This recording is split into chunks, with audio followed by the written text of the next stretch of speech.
ഇന്ന് തയ്യാറാക്കാൻ പോകുന്നത് ദോശമാവൊന്നും തന്നെ ഒട്ടും ചേർക്കാതെ വെറും 5 മിനിറ്റ് കൊണ്ട് തന്നെ വളരെ എളുപ്പത്തിൽ തന്നെ തയ്യാറാക്കി എടുക്കാൻ പറ്റിയ നല്ലതുപോലെ തന്നെ വീർത്തുരുണ്ട പഴംപൊരി എങ്ങനെ തയ്യാറാക്കുന്നതെന്ന് നോക്കാം. പഴംപൊരി തയ്യാറാക്കാനായിട്ട് ഞാനിവിടെ ഒരു ബൗൾ എടുത്ത് വെച്ചിട്ടുണ്ട്. അതിനകത്തേക്ക് 1/2 കപ്പ് മൈദ ചേർത്ത് കൊടുക്കാം. 1/2 കപ്പ് മാവ് ഏകദേശം ഒരു 250 ഗ്രാമോളം വരും.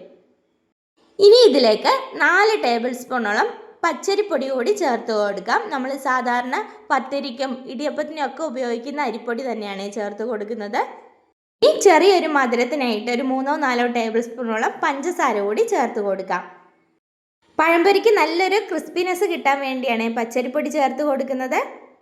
ഇനി ഇതിലേക്ക് 1 ടീസ്പൂണോളം ഉപ്പ് ചേർത്ത് കൊടുക്കാം. ഇനി നമ്മുടെ പഴംപൊരി നല്ലതുപോലെ തന്നെ ഒന്ന് വീർത്തുരുണ്ട് വരാൻ വേണ്ടി ഇതിനകത്തേക്ക് 1/2 ടീസ്പൂണോളം ബേക്കിംഗ് സോഡ ചേർത്ത് കൊടുക്കാം. ബേക്കിംഗ് സോഡ ചേർത്തത് കൊണ്ട് തന്നെ ഞാൻ ഇതിനകത്തേക്ക് യെല്ലോ കളർ ഫുഡ് കളറാണ് ചേർത്ത് കൊടുക്കുന്നത്. ഇനിയിപ്പോൾ നിങ്ങളുടെ കയ്യിൽ ഒരല്പം കറുത്ത എള്ള് ഉണ്ടെങ്കിൽ 1 ടീസ്പൂണോളം ഇതിനകത്തേക്ക് ചേർത്ത് കൊടുക്കാവുന്നതാണ്. ഇതിനെ എല്ലാം കൂടെ നന്നായിട്ട് തന്നെ ഒന്ന് മിക്സ് ചെയ്തെടുക്കാം. ഇതിനകത്ത് ചേർത്ത് കൊടുത്ത ഫുഡ് കളറിന് പകരം വേണമെന്നുണ്ടെങ്കിൽ ഒരല്പം മഞ്ഞൾപ്പൊടി ചേർത്ത് കൊടുക്കാവുന്നതാണ്. ഇപ്പോൾ പൊടികളൊക്കെ നല്ലതുപോലെ തന്നെ ഇളക്കി എടുത്തിട്ടുണ്ട്. ഇനി ഇതിനകത്തേക്ക് കുറച്ച് വെള്ളം ചേർത്ത് കൊടുത്തിട്ട് നന്നായിട്ട് തന്നെ ഇളക്കി യോജിപ്പിച്ച് ഒട്ടും തന്നെ കട്ടയില്ലാതെ ഏകദേശം ഒരു ദോശമാവിൻ്റെ രൂപത്തിൽ ഇതിനെ ഒന്ന് കുഴച്ചെടുക്കാം. ഞാനിതുപോലെ സോഡാപ്പൊടി ചേർത്ത് പഴംപൊരി തയ്യാറാക്കി എടുക്കുമ്പോൾ എപ്പോഴും യെല്ലോ ഫുഡ് കളർ തന്നെയാണ് യൂസ് ചെയ്യുന്നത്.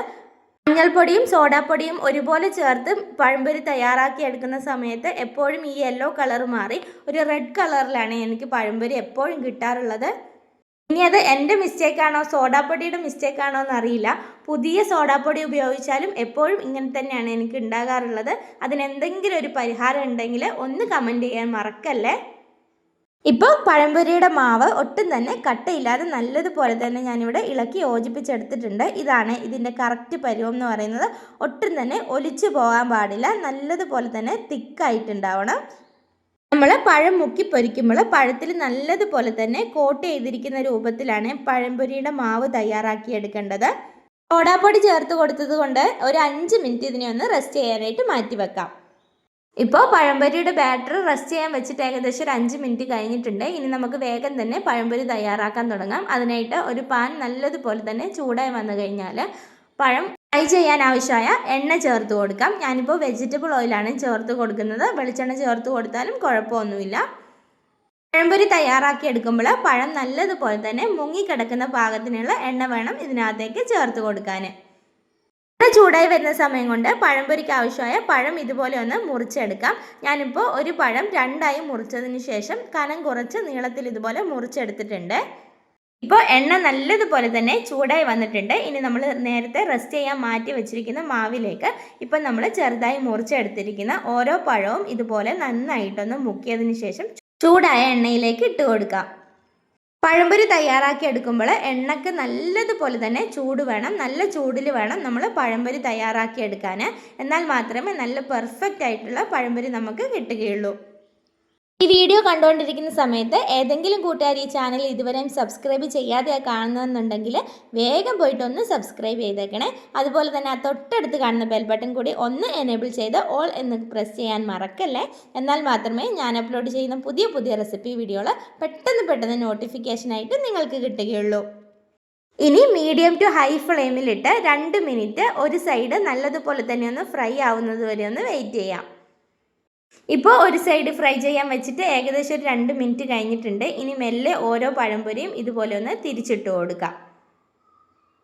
ഇപ്പോൾ മുഴുവൻ പഴംപൊരിയും ഇതുപോലെ ഞാനിവിടെ തിരിച്ചിട്ട് കൊടുത്തിട്ടുണ്ട്. ഇനി അടുത്ത ഭാഗം കൂടി ഒന്ന് ഫ്രൈ ചെയ്യുന്നത് വരെ ഒന്ന് കുക്ക് ചെയ്തെടുക്കാം. പഴംപൊരി ഇതുപോലെ 1-2 മിനിറ്റ് അങ്ങോട്ടും ഇങ്ങോട്ടും തിരിച്ചിട്ട് കൊടുത്ത് ഈ ഒരു നിറമാവുന്നത് വരെ ഒന്ന് ഫ്രൈ ചെയ്തെടുക്കണം. ഇപ്പോൾ നല്ലതുപോലെ തന്നെ പഴംപൊരി ഫ്രൈ ആയി വന്നിട്ടുണ്ട്. ഒരു ഗോൾഡൻ നിറമായിട്ടുണ്ട്. ഇനിയിപ്പോൾ ഇത് എണ്ണയിൽ നിന്ന് വേഗം തന്നെ കോരി മാറ്റാം. പഴംപൊരി നല്ല പാകത്തിന് ഫ്രൈ ആയി വന്നു കഴിഞ്ഞാൽ പെട്ടെന്ന് തന്നെ ലോ ഫ്ലെയിമിലേക്ക് മാറ്റണം. ഇല്ലെങ്കിൽ പെട്ടെന്ന് പഴംപൊരി കരിഞ്ഞു പോകാനുള്ള സാധ്യതയുണ്ട്. ഇനി ബാക്കിയുള്ള പഴം കൂടി നല്ലതുപോലെ തന്നെ മാവിൽ മുക്കി എണ്ണയിൽ പൊരിച്ചെടുക്കാം. വളരെ എളുപ്പത്തിൽ തന്നെ തയ്യാറാക്കി എടുക്കാൻ പറ്റിയ ക്രിസ്പി ആൻഡ് സോഫ്റ്റ് ആയിട്ടുള്ള പഴംപൊരി റെസിപ്പി എല്ലാ കൂട്ടുകാരും ഒന്ന് ട്രൈ ചെയ്ത് നോക്കി ഫീഡ്ബാക്ക് അറിയിക്കാൻ മറക്കല്ലേ. ഇന്നത്തെ റെസിപ്പി വീഡിയോ ഇഷ്ടപ്പെട്ടെങ്കിൽ ഈ വീഡിയോ ഒന്ന് ലൈക്ക് ചെയ്യാനും നിങ്ങളുടെ ഫ്രണ്ട്സിന് ഷെയർ ചെയ്യാനും മറക്കല്ലേ.